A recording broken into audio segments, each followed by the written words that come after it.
Bonjour mes élèves, ça fait longtemps, je m'excuse d'abord, ça fait longtemps que j'ai rien envoyé sur YouTube pour mes élèves qui suivent mes cours en français. Alors je tiens à vous rappeler que les séances dernières, dans les séances dernières, j'ai donné le contenu du programme de toute l'année et puis j'ai précisé que je vais aborder le problème de la pollution qui est un module complet. Alors qu'est-ce que j'ai traité? Je vous rappelle que j'ai traité la définition de la pollution et ensuite j'ai traité la pollution et sa relation avec les déchets ménagers. Ensuite, comme vous voyez dans le schéma global, il faut que je parle maintenant de la pollution des milieux environnementaux qui sont l'air, l'eau et le sol. Alors, je vais maintenant parler de la pollution des eaux et un type d'eau, ce sont les eaux, je vais parler des eaux qui sont douces. Alors, je parlerai après des eaux salées, c'est-à-dire des eaux de mer et des océans. Alors ici, comme vous voyez, il ne s'agit que d'un schéma. Alors, ces informations que je donne, ce sont des informations de base. On va essayer de les approfondir, d'accélérer un peu plus, surtout de les approfondir après, parce que les connaissances sont illimitées. Alors, commençons par ces informations qui sont citées ici. D'abord, il s'agit d'un cours très réduit de la pollution des eaux douces. Alors, comme vous voyez, comme je vous ai dit de penser quand on a affaire à une pollution, il faut penser aux origines ou bien aux sources de la pollution, penser aux polluants, dégâts provoqués, puis ensuite savoir donner ou bien connaître les propositions ou les solutions pour résoudre ce problème de pollution. Alors, la pollution des eaux, comme vous savez, ce sont des activités humaines qui en sont responsables. Bien que parfois, dans des cas exceptionnels, la nature peut, elle, intervenir pour polluer les eaux douces. Alors, les activités humaines, ménagères, industrielles, agricoles. Alors, les activités ménagères sont surtout qui déversent les ordures ou les eaux usées. Les déchets industriels, ce sont essentiellement les ordures et les eaux usées. En ce qui concerne les activités agricoles, ce sont surtout les activités de fertilisation, c'est-à-dire la libération de fertilisants qui sont des nitrates et des phosphates, et puis la lutte chimique, c'est-à-dire l'utilisation de produits chimiques pour tuer les herbes nuisibles ou bien les insectes. Alors, comme vous voyez ici, vous avez les activités humaines, les trois types d'activités humaines libèrent des polluants. Alors, en ce qui concerne les déchets ménagers, ce n'est pas la peine de rappeler, de perdre le temps. Tout ce qui concerne les déchets ménagers, on les a cités. Alors, compte tenu des polluants des ordures, on les a cités. Les eaux usées contiennent des polluants, ça a été déjà cité. Alors, en ce qui concerne les ordures et les eaux usées, c'est la même chose pour l'activité ou les activités industrielles, sauf qu'il faudrait spécifier comme quoi les eaux usées industrielles contiennent des produits qui sont spécifiques pour l'industrie. Alors, en général, l'industrie nucléaire qui libère des éléments radioactifs tels que l'uranium, le strontium, le plutonium. Alors, les fertilisants, ce sont essentiellement les nitrates et les phosphates. Les pesticides sont des insecticides et des herbicides. Alors, les dégâts provoqués, ce sont des dégâts sanitaires déjà cités, ce sont des problèmes ce sont des maladies ça peut atteindre même ça peut même conduire à des cas de létalité, un décès. Les dégâts économiques sont déjà cités. Alors, les dégâts environnementaux, on va spécifier, on va citer uniquement les dégâts qui touchent les eaux douces. On va parler des dégâts qui touchent ni les eaux salées, ni l'air, ni le sol. Alors, les dégâts environnementaux concernant les eaux douces, c'est essentiellement l'acidification des eaux, c'est-à-dire que le pH des eaux devient de plus en plus bas et donc augmente en acidité. Production des eaux irradiées, des radiations grâce à à cause de la libération des éléments radioactifs. Et puis ensuite, un autre phénomène qui se passe, qui est une forme de pollution des eaux douces, c'est l'eutrophisation. Je vous rappelle que je vous ai déjà promis que je vais réserver une partie de la vidéo aux phénomènes les plus importants qui touchent l'environnement. Il y a 5 événements que je vais détailler après. Alors, les solutions, alors déjà citées, je vous rappelle qu'en ce qui concerne les déchets ménagers, c'est essentiellement le tri, valorisation des déchets ménagers par les 4 moyens de valorisation qui sont la méthanisation, etc. Il y en a 4, essayez de voir le cours concernant la pollution en relation avec les déchets ménagers. Puis ensuite, la même chose pour les activités industrielles. Nous avons déjà cité les solutions, les propositions. Alors, il y a certaines solutions qui sont spécifiques pour le nucléaire, les polluants nucléaires tels que les éléments radioactifs. Alors, on propose, pour éviter la libération de ces éléments radioactifs, d'utiliser les énergies amies de la nature au lieu de l'énergie fossilifère ou nucléaire qui représentent un danger pour la nature. À savoir que les énergies amies de la nature sont les énergies solaires, éoliennes, géothermiques et puis biologiques. Alors, on propose le contrôle de l'utilisation des pesticides et des fertilisants.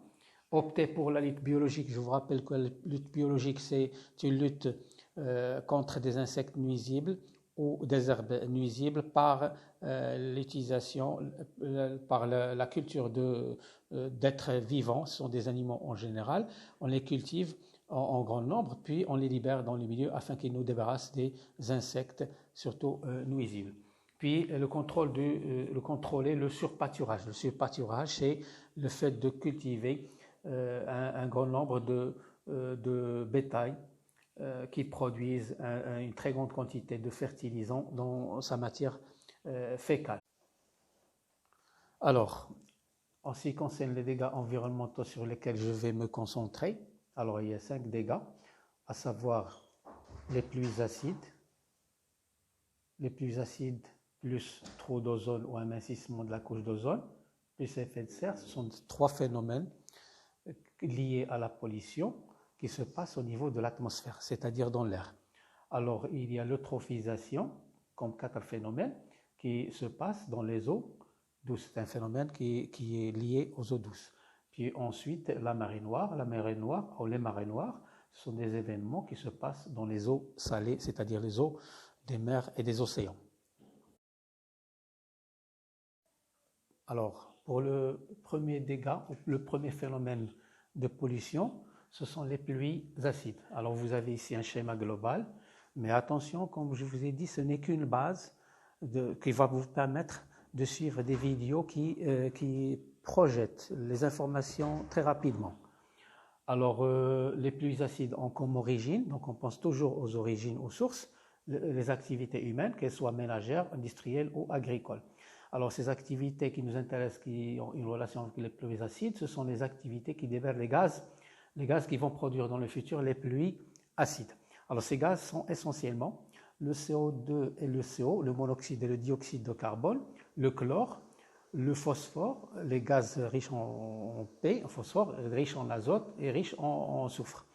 Alors, regardez, chaque élément, chaque gaz aboutira à la formation d'un acide, en réagissant bien sûr avec les eaux qui se trouvent dans l'atmosphère. Regardez maintenant, le monoxyde de carbone, le CO2, réagissent avec l'eau dans les nuages, dans l'atmosphère, pour produire l'acide carbonique. Sa formule générale, c'est H2CO3. Alors le chlore réagit avec l'eau pour donner l'acide chlorhydrique, HCl. Le phosphore réagit avec l'eau pour donner l'acide phosphorique, H3PO4. Et puis l'azote réagit avec de l'eau. Avec l'eau, ici vous allez écrire H2O, on va rectifier. Alors pour donner de l'acide nitrique, HNO3. Puis ensuite, le soufre qui réagit toujours avec de l'eau, H2O, pour donner l'acide sulfurique, H2SO4. Alors une fois ces acides, une fois qu'ils sont formés, bien sûr, ils vont être mélangés avec les autres nuages. Et puis, quand les conditions sont favorables, quand la pression est favorable pour faire chuter la pluie, alors ces pluies acides vont tomber sur Terre. Eh bien, on va suivre les cas. Ces pluies acides vont toucher la couverture végétale. Ils vont détruire la couverture végétale ou une bonne partie de la couverture végétale par acidité très élevée. Et ils peuvent agir sur le sol en détruisant la faune et la flore. Et vous savez, quand il y a une destruction de la couverture végétale, en plus une destruction de la faune et de la flore, donc la production végétale sera très réduite et il va y avoir bien sûr une pénurie alimentaire dans le futur. Alors, troisième effet, c'est un effet sur la nappe phréatique. Alors, ces eaux acides vont lessiver le sol va subir un lessivage, ces eaux acides vont atteindre la nappe phréatique pour pouvoir l'acidifier, la rendre plus acide. Alors, ces nappes phréatiques, on sait que les nappes phréatiques sont les eaux que l'on peut faire sortir pour boire, c'est de l'eau potable essentielle pour l'homme. Alors, si un homme creuse un puits ici, alors va récupérer une eau qui est très riche en acide, qui contient des éléments très dangereux et donc va provoquer des maladies et voire même peuvent provoquer des décès. Ces maladies sont les maladies qu'on a citées dans les dégâts sanitaires auparavant. Alors ensuite, cinquième effet, c'est un effet sur les eaux douces, soit les barrages, soit les rivières, soit les lacs. Alors vous savez que dans le lac, il y a des poissons, il y a beaucoup d'animaux, et beaucoup de végétaux qui vivent dans le sol, il y a une faune et une flore. Alors les plus importants sont les poissons et les végétaux chlorophylliens qui alimentent le milieu d'eau douce en oxygène par photosynthèse. Alors si ces pluies acides deviennent si ces eaux douces deviennent très acides, alors qu'est-ce qui se passe? Cette acidité devient intolérable parce que les êtres vivants tolèrent une acidité limite entre une valeur minimum et une valeur maximale. Si le pH est très bas, donc il va affecter les poissons, il va détruire donc ces poissons, il va détruire donc les végétaux chlorophylliens, donc il va y avoir moins de photosynthèse, moins de diversité biologique qui va être réduite au minimum, et puis une densité qui va s'affaiblir de plus en plus. Les végétaux chlorophylliens détruits, donc il va y avoir moins de photosynthèse, moins d'oxygène, et ceci va rendre le milieu pauvre en oxygène, et on a vu les conséquences de l'appauvrissement de l'oxygène dans un milieu d'eau douce. Ici, vous avez alors, quelques dégâts provoqués. Alors, nous rappelons qu'il y a une destruction de la couverture végétale et ses conséquences, une destruction de la faune, de la flore du sol et ses conséquences, acidification des nappes phréatiques et ses conséquences, acidification des eaux de pluie, et puis acidification des eaux douces. Alors, quelques solutions, parce que je ne peux pas vous donner toutes les solutions. Alors, quelques solutions, 2 ou 3 solutions que je propose ici. Alors, si vous vous référez sur Internet ou sur YouTube sur des documents qui sont très illustrés, parce que ces documents, ils sont préparés et ça coûte très très cher. Il faut en profiter au maximum parce que ce sont des documents qui ont été réalisés par des spécialistes et ça demande beaucoup d'argent qu'aucun enseignant ne peut avoir. Alors, en profiter au maximum. Alors, parmi les solutions, vous pouvez trouver d'autres solutions, mais il faudrait au moins identifier ou être capable de citer au moins 3 solutions. Alors, les quelques solutions que je propose ici, c'est l'utilisation des énergies amies de la nature et éviter les énergies fossiles. Les énergies fossiles, ce sont les énergies qui libèrent essentiellement ces gaz. Alors, les énergies amies de la nature sont les énergies qui ne polluent pas la nature ou polluent peu la nature. Alors, à savoir, c'est l'énergie solaire, éolienne, biologique et puis géothermique qui provient du fond de la Terre.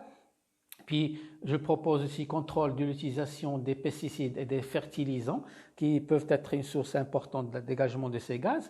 Alors, il y a utilisation de l'énergie nucléaire qui peut substituer l'énergie fossilifère, bien que l'énergie nucléaire a ses avantages qu'on va détailler après.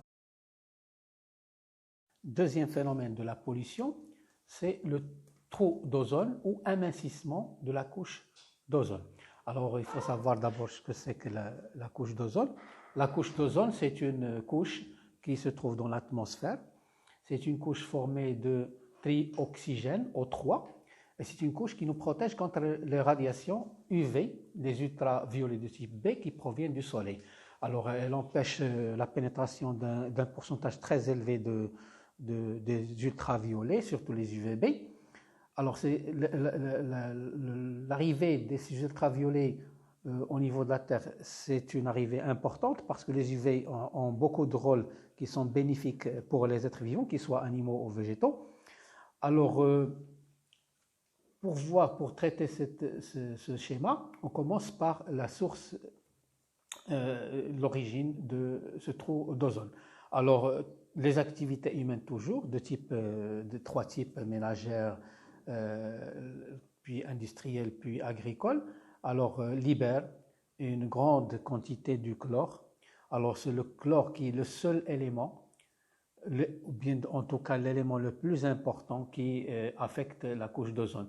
Le chlore, alors normalement, comme je vous ai dit la dernière fois, je ne veux pas donner plus de détails. Normalement, le chlore libéré, alors la nature possède des moyens pour le stocker, pour empêcher d'amincir ou de créer des trous d'ozone. Alors, s'il y a un excès de chlore, bien sûr, l'excès de chlore va réagir avec O3. Il y a plusieurs réactions. La réaction la plus importante, c'est celle-là. Le chlore avec O3 réagissent pour donner l'oxyde de chlore, c'est l'eau, plus de l'oxygène. Alors, s'il y a une réduction du pourcentage ou bien de la concentration 3, donc cette couche devient mince. Donc, la conséquence, c'est qu'elle va faire pénétrer, va permettre la pénétration, le passage d'un pourcentage élevé des ultraviolets. Alors, ici, nous avons les 3 cibles des ultraviolets en excès. L'ultraviolet peut cibler, peut toucher les humains, et comme ça peut toucher la couverture végétale, et ça peut toucher la faune et la flore du sol. Alors, donc les dégâts provoqués sont dégâts, en ce qui concerne les humains, ça provoque des brûlures cutanées, c'est-à-dire relatifs à la peau, des brûlures cutanées, c'est-à-dire des brûlures de la peau. Puis ensuite, ça peut même provoquer des cancers.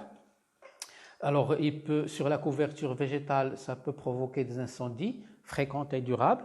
Alors, si vous voyez sur les médias, vous voyez que de temps en temps, on cite des incendies qui sont très ravageuses, surtout en Australie, aux États-Unis, en Europe. Alors, ces incendies ont certainement une relation avec les trous d'ozone, ou bien l'amincissement de la couche d'ozone et le passage d'un pourcentage élevé d'UV qui provoque ces incendies.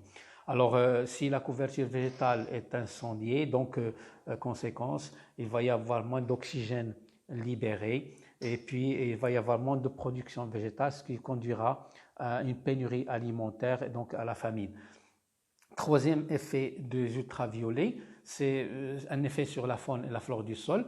Les UV peuvent détruire ou peuvent réduire par destruction d'un grand nombre d'êtres vivants qui forment la faune et la flore du sol. La faune et la flore du sol jouent un rôle important dans la production végétale. Donc la production végétale va être réduite, et donc ce qui va mener à une famine. Alors donc, après avoir vu les dégâts provoqués par les trous à amincissement d'ozone, on propose des solutions. Alors, je propose ici 2 solutions pour lutter contre les effets du chlore et l'amincissement de l'ozone.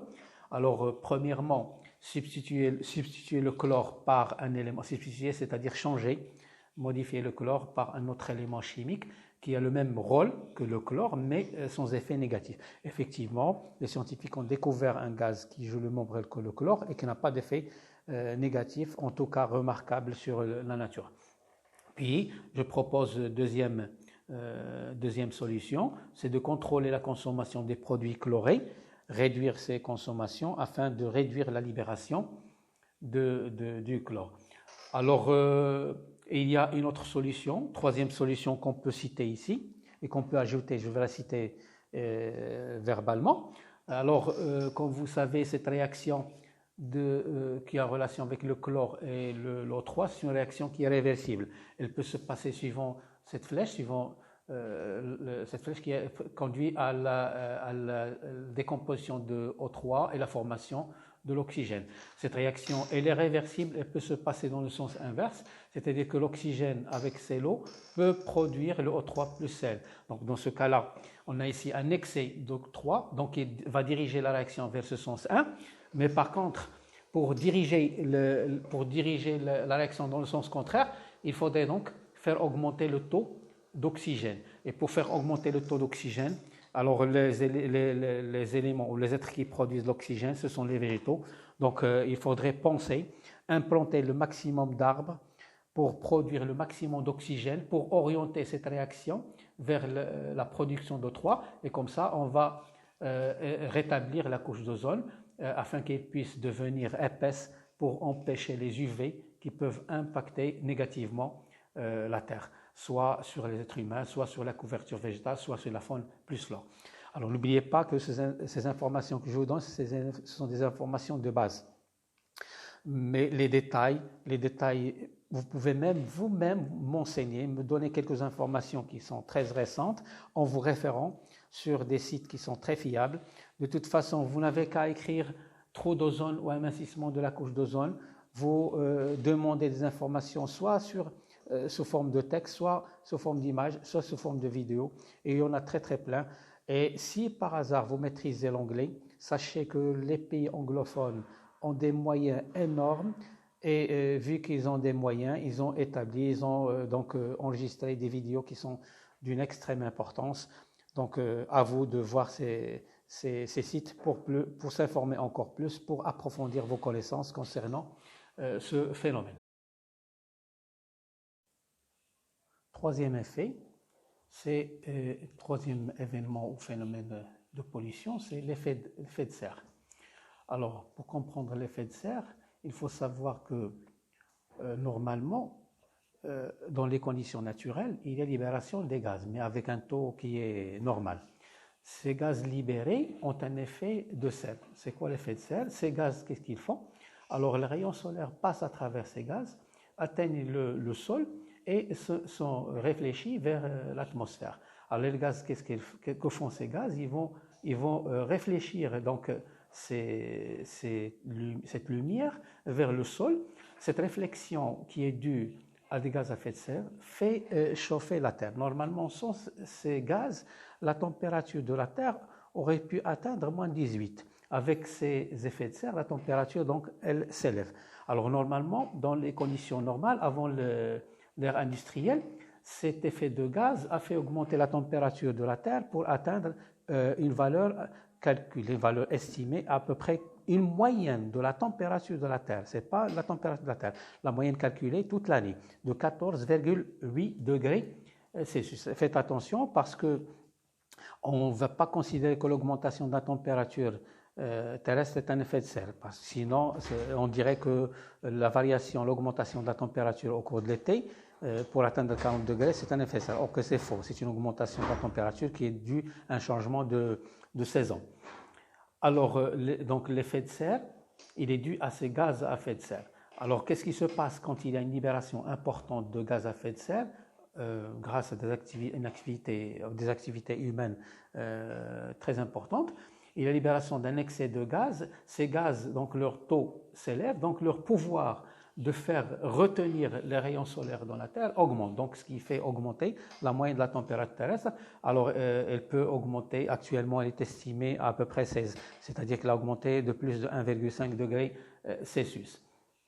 Alors, cette température moyenne de 14,8, c'était une température avant l'ère industrielle, avant que l'homme n'ait pu savoir qu'il y a une énergie fossile qu'il peut utiliser comme source d'énergie.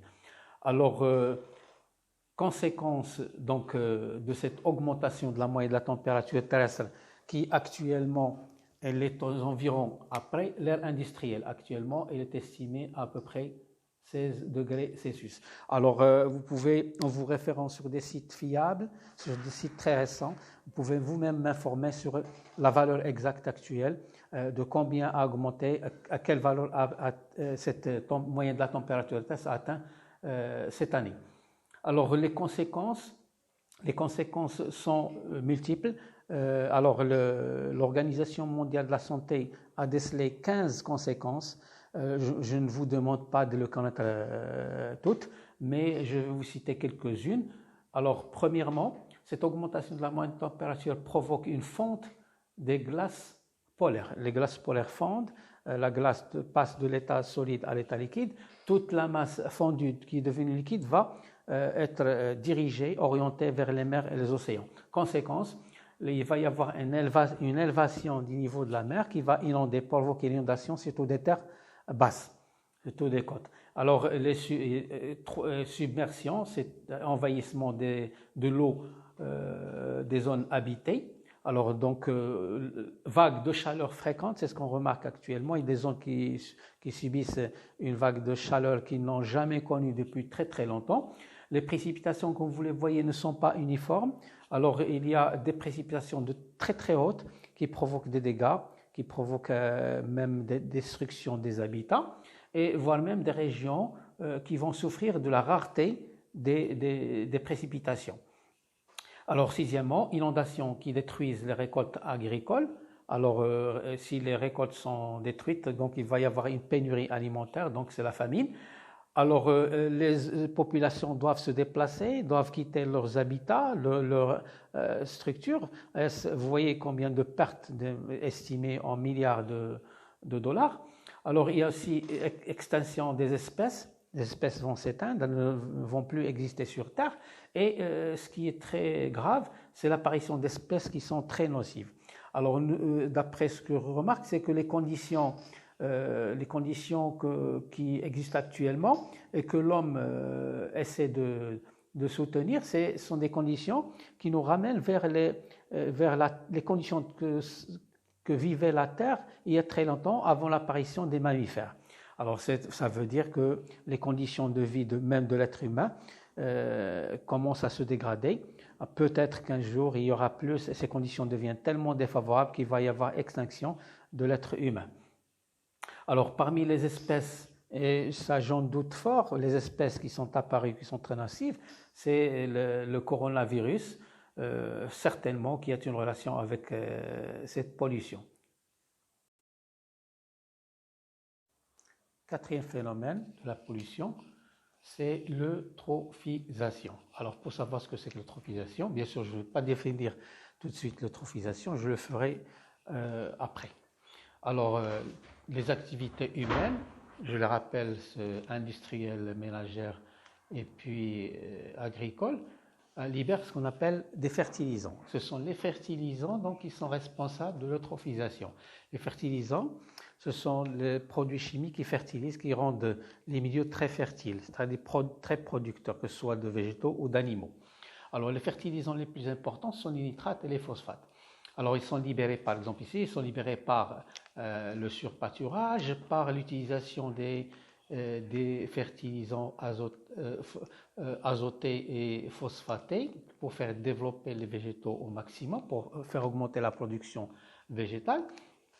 Alors ces produits ou bien ces fertilisants qui sont essentiellement des phosphates et des nitrates, eh bien ils peuvent atteindre soit directement par ruissellement, ils peuvent atteindre directement l'eau douce, ou bien ils peuvent parvenir d'une autre manière, d'une façon indirecte, en passant par le sol.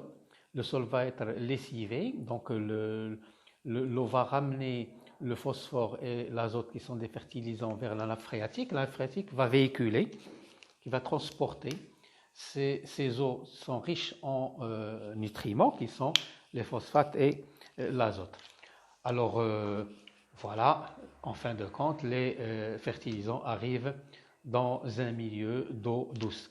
Alors il faut rappeler que avant que l'eau douce ne soit eutrophisée, je vous rappelle la situation avant l'arrivée de cette grande masse, de grande quantité de fertilisants.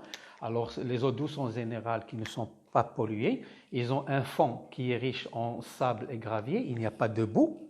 Alors il y a une abondance végétale, c'est des végétaux aquatiques qui font la photosynthèse, qui reçoivent suffisamment de lumière grâce à des eaux qui sont transparentes, qui laissent passer les rayons lumineux pour atteindre là où il y a les végétaux chlorophylliens. Les végétaux chlorophylliens, ils vont absorber le CO2, dégager l'oxygène en présence d'une quantité suffisante de rayons lumineux. Donc le milieu va être très oxygéné puisqu'il y a suffisamment d'oxygène. On va avoir une diversité biologique, une biodiversité importante, surtout des êtres qui sont aérobiques. Et puis la densité des individus sera très élevée. La densité, c'est le nombre d'individus de chaque espèce par rapport à une surface ou un volume précis. Alors voilà la situation avant l'eutrophisation. Alors, quels sont les changements que va subir ce milieu et qui va être eutrophisé? C'est d'abord par l'arrivée des nutriments. Les nutriments, qu'est-ce qu'ils font? Alors, ces nutriments, ils vont faciliter le développement d'algues qui vont se mettre à la surface des eaux. Donc il va y avoir un développement très très important des algues superficielles. Alors ces algues qui flottent grâce à un système bien précis.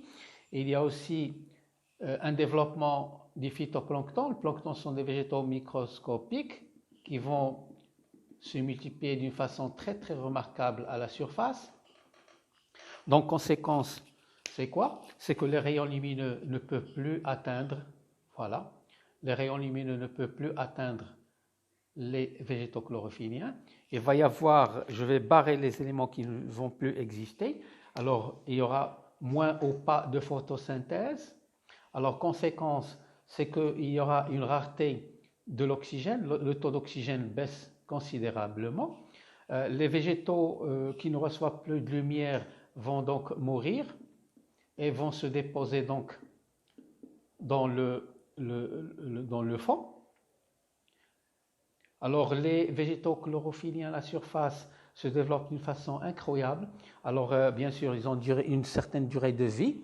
Alors ceux qui vont mourir vont tomber, vont descendre et tomber au fond de l'eau douce. Voilà. Ils vont tomber en bas et ils vont enrichir le fond en matière organique. Il va y avoir donc beaucoup de matière organique ici. Le fond recevra, en plus de la matière organique,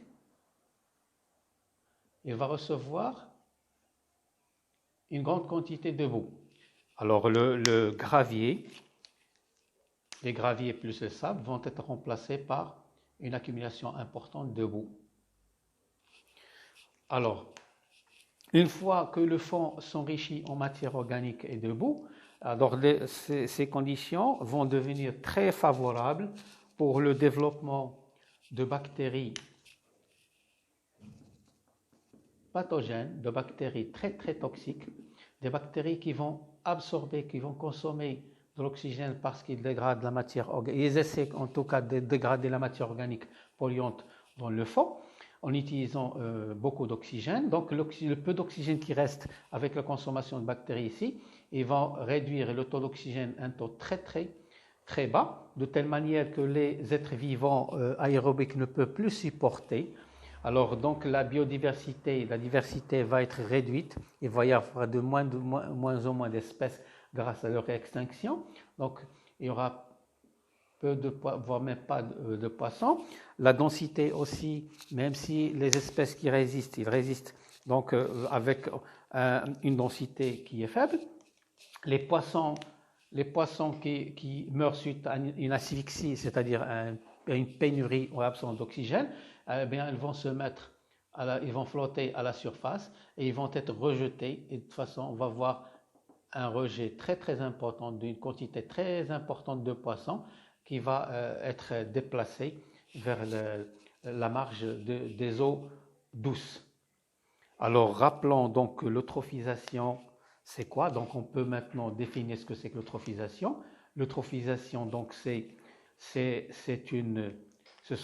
une pénurie d'oxygène qui aboutit à l'asphyxie, à la disparition des êtres vivants anaérobiques et une absence de végétaux photosynthétiques au fond des eaux douces à cause des nutriments apportés à ces eaux qui vont développer des végétaux qui sont superficiels, qui vont empêcher la photosynthèse, la pénétration des rayons lumineux et par conséquence favorisent le développement de bactéries pathogènes qui vont libérer par consommation de la matière organique, ils vont libérer, donc ces bactéries vont libérer des toxines, par exemple les oxydes de soufre.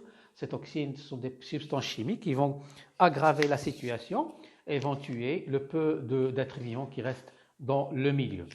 Donc les phénomènes qui sont le résultat de l'eutrophisation, qui accompagnent l'eutrophisation, sont cités ici. Alors d'abord, une reproduction excessive des végétaux à la surface des eaux. Alors, deuxièmement, réduction et arrêt de la photosynthèse des végétaux dans l'eau. Donc, ces végétaux photosynthétiques ne vont plus faire de la photosynthèse. Conséquence, une pénurie en oxygène. Ensuite, une sédimentation importante de boue, alors qui va faire perdre à ces eaux leur transparence et deviennent donc non transparente. Ensuite, il y aura installation de bactéries nocives, toxiques au fond, qui consomment trop d'oxygène et libèrent des toxines telles que l'oxyde de soufre. Les eaux ne deviennent plus transparentes, elles deviennent troubles avec l'oxygène qui manque. Alors cet oxygène qui manque va provoquer un décès et une extinction des espèces aérobiques telles que les poissons qui vont flotter à la surface des eaux douces. Voilà ce qui concerne l'eutrophisation, qui est le quatrième phénomène de pollution, le quatrième dégât que je voulais détailler dans cette vidéo. Donc le cinquième phénomène, et le dernier d'ailleurs que je vais traiter comme un phénomène très important lié à la pollution, c'est la marée noire. Alors c'est quoi la mer Noire? C'est ce qu'on va essayer d'expliquer maintenant. Alors la mer Noire, c'est un phénomène qui se passe au niveau des mers et océans, c'est-à-dire dans les eaux salées. Alors ça commence, elle a comme source, comme on a dit toujours, il faudrait toujours penser aux sources de chaque phénomène lié à la pollution. Alors il y a deux sources importantes. Et la première source, ce sont les pétroliers géants qui transportent du pétrole. Ce sont des bateaux énormes qui transportent une quantité très très importante de pétrole.